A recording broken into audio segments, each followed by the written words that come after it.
Olá, me apresenta a turma do Dourado, nosso curso de Tecnologia e Gestão do Agronegócio. Mais uma vez estamos aqui na nossa aula de Economia Rural. O tema da nossa aula de hoje é a Teoria do Consumidor, primeira parte. Vamos lá.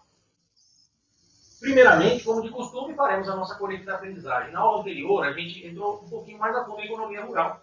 Então, trouxemos o conceito de economia rural, o conceito de agronegócio, explicamos como funciona o agronegócio formando uma grande cadeia, o segmento de estudo da economia rural e as particularidades, né, aquelas coisas específicas que existem apenas no meio rural e que interferem no estudo da economia rural. Nessa aula, a gente vai iniciar a primeira parte de uma abordagem sobre a teoria do consumidor. A gente espera que ao final desse tema você tenha adquirido a competência de poder analisar como funciona o mercado agropecuário sob a perspectiva dessa teoria do consumidor. Sobre o que a gente conversará então nessa aula? Primeiramente, a gente vai fazer um enfoque sobre a teoria do consumidor, falar sobre a sua finalidade. Depois a gente vai trazer um conceito de utilidade em economia, que significa a palavra utilidade. E aí a gente vai entrar, mais especificamente na aula de hoje, em demanda. Então a gente vai trazer o conceito de demanda, os fatores que influenciam a demanda, ceteris paribus. Opa, o professor já está falando palavrão? Você pegou um pouquinho de intimidade com a gente, já começou a falar palavrão na aula? Calma, gente, não é palavrão. Nós já vamos explicar o significado disso, mais à frente vocês vão saber. Então falaremos também sobre a lei da demanda, sobre a curva da demanda e sobre o deslocamento da curva da demanda, e vocês vão entender um pouquinho como é que funciona tudo isso. Então, pessoal, esse grande tema que iniciaremos na aula de hoje, a teoria do consumidor, é um campo da microeconomia. Vocês se lembram que no passado eu falei para vocês que a economia se divide em duas grandes áreas, a microeconomia e a macroeconomia? Pois é, nós vamos entrar aqui na microeconomia, que é aquela análise mais de perto, com uma lupa, né, sobre algum segmento do mercado. Então, a teoria do consumidor faz parte desse campo da microeconomia e ela nada mais é do que um estudo de como a demanda se fundamenta no comportamento dos consumidores. Então, a gente vai discutir o conceito de demanda e oferta, a gente vai entender o que é demanda, o que é oferta, o que influencia em uma coisa e outra. A gente vai analisar no mercado a oferta e a demanda, como que isso resulta na formação dos preços dos produtos agropecuários. Nós vamos ver mais para frente também o conceito de escassez e as consequências econômicas da escassez. Agora que a gente já entendeu um pouquinho o que é essa teoria do consumidor, vamos falar um pouquinho para que ela serve. Ela serve, então, de guia tanto para você elaborar pesquisas de mercado, como para você interpretar, entender uma pesquisa de mercado. Principalmente quando essas pesquisas de mercado se relacionam com o lançamento de um novo produto, né? Um produto que ainda vai ingressar no mercado. Você ainda não conhece qual é a demanda potencial desse produto, né? Que é mais que ele vai ter. Então, a teoria do consumidor é muito útil para isso também. Outra finalidade é que ela fornece métodos para você comparar a eficácia de diferentes políticas de incentivo ao consumidor. Então, você faz uma política de incentivo ao consumidor a comprar mais aquele produto, então você pode avaliar qual política que teve mais eficácia, mais efeito. Ele também pode dar alguns elementos que você possa avaliar o quão eficiente é o sistema econômico para cumprir a sua finalidade. Então, antes da gente entrar em demanda, é necessário a gente compreender um conceito utilizado em economia que é utilidade. O que significa utilidade? Pense comigo. As pessoas compram produtos não porque elas têm um apego por aquele produto, elas compram para satisfazer alguma necessidade, ou seja, solucionar algum problema, entre aspas, que causa essa necessidade. Então, o produto que apresentar a melhor solução, ou serviço que apresentar a melhor solução, será aquele escolhido pelo consumidor. Então, a utilidade é um grau de satisfação que os consumidores atribuem aos bens e serviços que eles podem adquirir no mercado.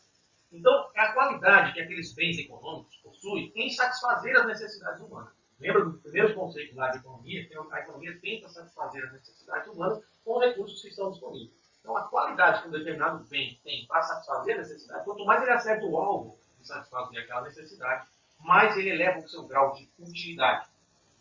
A utilidade é relativa. As pessoas não são iguais nas suas preferências, nos seus desejos e nas suas necessidades. Então, a utilidade também está baseada nesses aspectos psicológicos, nessas preferências que muitas vezes são subjetivas, não é um cálculo matemático, né, da preferência do consumidor. A utilidade de um produto, então, difere de um consumidor para outro. Uns preferem mais a carne bovina, para eles essa vai ter uma grande utilidade, outros não gostam tanto, preferem mais a carne suína, então essa outra vai ter um grau de utilidade maior para ele, e assim por diante. Então, só para vocês entenderem, como eu falei que não se esgota nessa aula, a teoria do consumidor, como vai ser a nossa sequência de estudos. Primeiramente, a gente vai iniciar com a análise da demanda de mercado e suas principais características, que é o conteúdo da aula de hoje. Depois a gente abordará a oferta e o equilíbrio do mercado. E a gente vai finalizar esse tema apresentando algumas situações de desequilíbrio do mercado que podem ocorrer em diversos tipos de mercado, inclusive dando exemplo dos produtos agropecuários. Então vamos lá, agora vamos tratar do conceito de demanda. Demanda, que também pode ser chamada de procura, ela pode ser definida como a quantidade de certo bem ou serviço que os consumidores desejam e estejam dispostos a adquirir por um determinado preço em um período de tempo. Ou seja, é um estudo de um grupo de consumidores em relação a um determinado produto que está sendo comercializado por um determinado preço em um determinado período de tempo. Então, qual é a quantidade que aquele grupo está disposto a comprar, a adquirir aquele produto em análise? Quando a gente fala demanda de mercado para um determinado bem, um determinado serviço, a gente parte do somatório de todas as demandas individuais de cada consumidor individualmente que pertence àquele grupo analisado, àquela região, em um determinado período de tempo. Então, se eu falar a demanda do mercado tocantinense por tomate, então eu vou analisar o quanto os consumidores, o grupo de cada consumidor individual, formado pelos habitantes do estado do Tocantins, consomem em toneladas de tomate em um determinado período de tempo, um mês. Então, quantos quilos são vendidos dentro do estado do Tocantins para o consumo interno de tomate no período de um mês. Mais ou menos assim que se apura a demanda de mercado. Alguns fatores influenciam a oscilação dessa demanda ou procura. Então, o principal fator é o preço do bem ou serviço e o preço de outros bens complementares e bens substitutos. Segura aí que a gente já vai ver o que são bens complementares e bens substitutos. Por enquanto, guarde a ideia de que o principal fator de influência é o preço. Mas também é influenciado pela renda do consumidor e pelas preferências e pelos hábitos daqueles indivíduos que compõem aquela sociedade. E isso pode ir mudando ao longo do tempo ou variando conforme a região. A mudança de hábitos, de costumes e a mudança de cultura conforme cada região, ela também define o grau de utilidade que aquele produto tem. Então, vamos supor, na região norte e nordeste, as pessoas gostam muito de consumir o cuscuz de milho no café da manhã. Então, para elas, aquilo tem um grau de utilidade muito maior que, por exemplo, pessoas no sul do país que não têm o hábito de consumir esse cuscuz no café da manhã. Então, o grau de utilidade do cuscuz vai variar conforme a região e os hábitos culturais.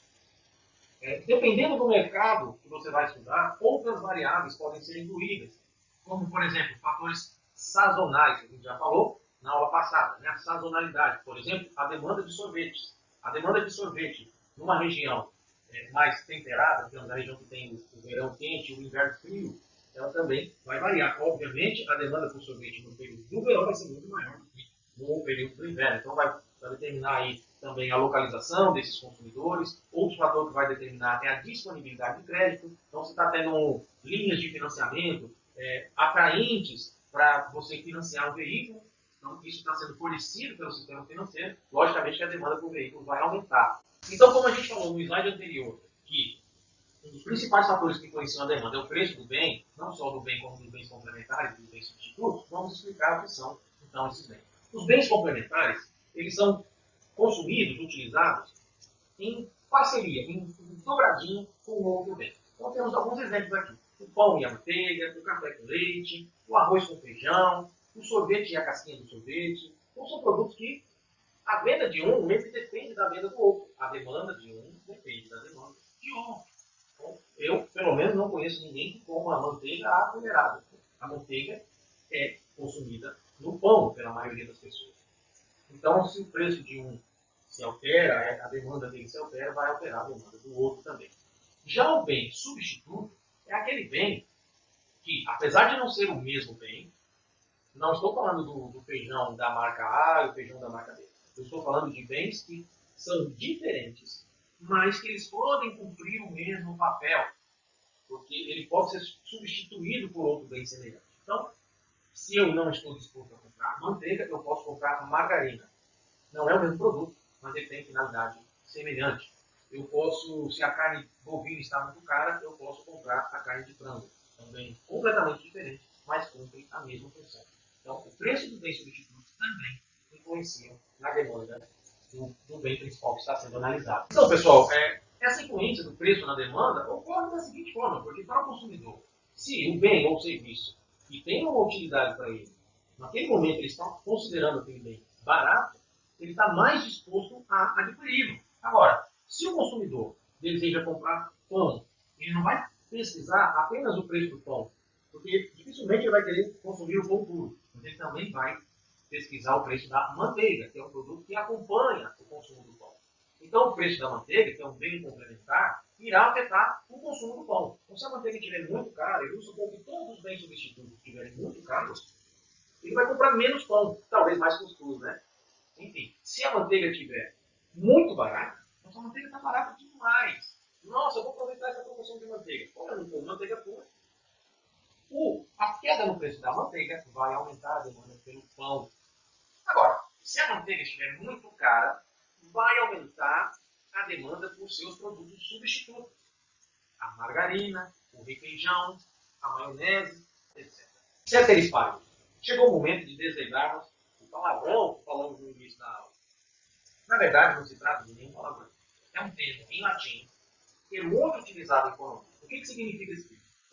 A gente acabou de falar que são diversas variáveis que podem influenciar na demanda. Preço de bem complementar, preço de bem substituto, a renda do consumidor, o crédito, enfim. Quando eu quero estudar apenas a oscilação de uma dessas variáveis, eu preciso que todas as outras permaneçam inalteradas. Aí eu utilizo o termo ceteris paribus ou coeteris paribus. Significa que eu estou alterando ou simulando a alteração de apenas uma dessas variáveis, quero que as outras permaneçam exatamente inalteradas para que eu possa identificar o impacto dessa uma variável isoladamente. Ou seja, quando eu quero saber o que vai acontecer com a demanda do feijão, se o preço do feijão cair, é necessário eu supor que todas as outras variáveis, a renda do consumidor, o hábito, não estejam alteradas. Permaneçam constantes. Assim, a variação da demanda vai ser analisada apenas pela variação do nível de preço desse produto em questão, no caso do feijão. Lei da demanda. Acho que todos vocês já ouviram a expressão lei da oferta e da procura. Lembre-se, demanda e procura são sinônimos, é a mesma coisa. Então, o que significa a lei da demanda? Quando todas as outras variáveis permanecem inalteradas, exceto o preço, é que a gente pode mencionar a lei da demanda. Então, minha mão esquerda representa o preço, minha mão direita representa a quantidade demandada, a quantidade procurada. Quando o preço sobe, a quantidade procurada ou demandada cai. Da mesma forma, inversamente, quando o preço cai, a quantidade demandada aumenta. As pessoas estão mais dispostas a comprar na medida que o preço é mais baixo. Essa é a lei da demanda. Aqui eu preparei uma tabelinha para facilitar o nosso entendimento. Então estamos aqui simulando, tá, gente? É só simulação, não tem nada a ver com o preço do mercado, é só para efeito ilustrativo, a carne bovina. Então vamos imaginar aqui o preço em reais por quilo da carne bovina e aqui, na outra coluna, a quantidade de carne semanal que o consumidor estará disposto a comprar. Então, se o preço da carne estiver a R$50 o quilo, o consumidor, isso é uma simulação, o consumidor estaria disposto a comprar semanalmente apenas 1 quilo de carne. Está muito cara a carne, vou comprar pouco. À medida que o preço cai para 40, o consumidor já faculta diminuir um pouquinho, vou comprar 2 quilos nessa semana. Se o preço estiver a 30, o consumidor vai comprar 3 quilos. Se o preço estiver a 20, o consumidor já se anima mais, vai comprar 4 quilos. E se o preço da carne cair para R$10, esse mesmo consumidor vai se animar a comprar 5 quilos de carne por mês. Isso aqui é apenas um exemplo ilustrativo para vocês entenderem como a lei da demanda funciona em relação a preço e quantidade demandada. Essa lei da demanda nos permite visualizar um gráfico de curva de demanda, onde eu tenho aí na linha vertical. À medida que eu tenho preços mais altos, eu tenho no gráfico na linha horizontal quantidades demandadas menores. Veja só, quando o meu preço está no ápice ali da curva de demanda, de R$10, a minha quantidade demandada está apenas em 2.000. Já quando eu tenho uma faixa de preço mais baixa desse exemplo, R$2, a quantidade demandada ela vai para 12.000 unidades. Então, a curva de demanda relaciona as quantidades de um bem que o mercado, que é o portal dos consumidores, vai estar disposto a adquirir a vários preços alternativos possíveis em um dado período de tempo. Então, eu posso simular, se eu aumentar para tanto, a quantidade vai ser... Então, vamos ler aí a citação. A curva de procura inclina-se de cima para baixo, no sentido da esquerda para a direita, como vocês estão vendo, refletindo o fato de que a quantidade procurada de determinado produto varia inversamente com relação ao seu preço, o heterospálico, ou seja, quando todas as outras variáveis permanecem inalteradas. Aqui uma outra figura ilustrativa para consolidarmos esse conhecimento. Então, veja aqui, o preço do tomate, quando ele era R$1, qual a saudade do tempo do tomate era R$1? Quando ele era R$1, a quantidade demandada aqui no ponto A era de 8 unidades. Quando ele foi para R$2,50, a quantidade demandada ficou em apenas 2 unidades. Então, é importante diferenciar demanda e quantidade demandada. Quando eu analiso um ponto específico em uma situação dentro da curva, eu estou falando de quantidade demandada, analisando uma situação específica. Quando eu analiso toda a curva de demanda, aí sim eu estou falando de demanda. Então, demanda é a curva toda e quantidade demandada é um ponto específico na curva. Então, vocês viram que no slide anterior, a curva de demanda não se altera. O que altera é a quantidade demandada. Mas existem situações onde há um deslocamento dessa curva de demanda. Então, isso ocorre quando há uma modificação nas outras variáveis que influenciam diretamente na decisão de compra do consumidor. E não os preços. Os preços foram mantidos, mas aquelas outras variáveis se alteraram. Então, quais exemplos dessas variáveis que podem provocar o deslocamento dessa curva? Preferência do consumidor pode ter mudado, ou de um grupo de consumidores. A gente está vivendo um mundo aí grande rapidez nas mudanças culturais. Então, os hábitos vão mudando e as pessoas vão tendo vontade de consumir outras coisas. O nível de renda do consumidor. Se o nível de renda do consumidor aumentar, a situação econômica do país ou de uma região melhorar, ele vai começar a demandar mais por aquele produto, mesmo que o preço não esteja alterado. Se tiver uma grande alteração nos preços dos bens complementares, dos bens substitutos também, né, como eu já dei os exemplos aí, se a manteiga estiver muito cara, vai aumentar a demanda pela margarina, mesmo que o preço da margarina continue o mesmo, não vai haver um deslocamento dessa curva de demanda, ou se tiver um grande salto de qualidade do bem ou do serviço. Então ele se manteve pelo mesmo preço, mas teve um grande salto de qualidade, então aos poucos essa curva de demanda ela vai se deslocar. Aqui um exemplo de um esquema gráfico de um deslocamento de uma curva de demanda. Veja que os preços permaneceram os mesmos, mas a curva se deslocou para a direita, por conta de algum desses fatores que eu mencionei no slide anterior. Essa outra figura aqui nos permite analisar com maior clareza o que ocorre no deslocamento da curva de demanda. Vamos imaginar que a variável, neste caso aqui do exemplo, que fez o deslocamento acontecer, foi o aumento na renda daqueles consumidores. Então passaram a ganhar mais. Então vamos ver aqui como que funciona. Antes do aumento da renda dos consumidores, a curva de demanda era aqui, ó, era essa linha aqui do D0. Era antes do aumento. Depois que teve o aumento na renda dos consumidores, a gente passou a trabalhar com a linha D1, que houve o deslocamento da curva de demanda. O que aconteceu então em relação aos preços e às quantidades? Bom, os preços, eles não se alteraram. Então, quando tinha aqui, ó, o preço P0 continuou sendo P0. Porém, no preço P0, o consumidor que comprava essa quantidade aqui, agora com o aumento na renda, ele passou a comprar essa quantidade aqui, mais elevada. No preço P1, o consumidor, é um preço mais caro, o consumidor comprava essa quantidade aqui. Agora, o consumidor pode comprar uma quantidade um pouco mais elevada devido ao seu aumento de renda. Veja que a curva, então, se deslocou para a direita. Pessoal, para finalizar, vamos reforçar que há uma diferença entre uma situação onde ocorre um movimento de quantidade demandada ao longo de uma curva de demanda. Então, isso é uma coisa. E quando ocorre o deslocamento da curva de demanda, é um outro acontecimento distinto. Então, a primeira situação, o movimento ao longo da curva, se relaciona com a própria curva de demanda provocada por alterações de preço. Então, é a mesma curva de demanda, porém, com as alterações de preço, a quantidade demandada aqui se altera. Mas a curva permanece igual. A segunda situação já está relacionada com uma mudança de posição dessa curva de demanda em relação a esses eixos de preço e quantidade. Então, isso já é causado por um outro fator que não apenas a alteração de preço. Como a gente disse, nível de renda, nível de preferência do consumidor, entre outros. Okay? E assim finalizamos a aula de hoje, que iniciou a abordagem sobre teoria do consumidor, mais especificamente demanda. Qualquer dúvida, utilizem os nossos canais para estarmos sanando as dúvidas de vocês. Bons estudos e obrigado pela atenção até aqui. Até a próxima aula.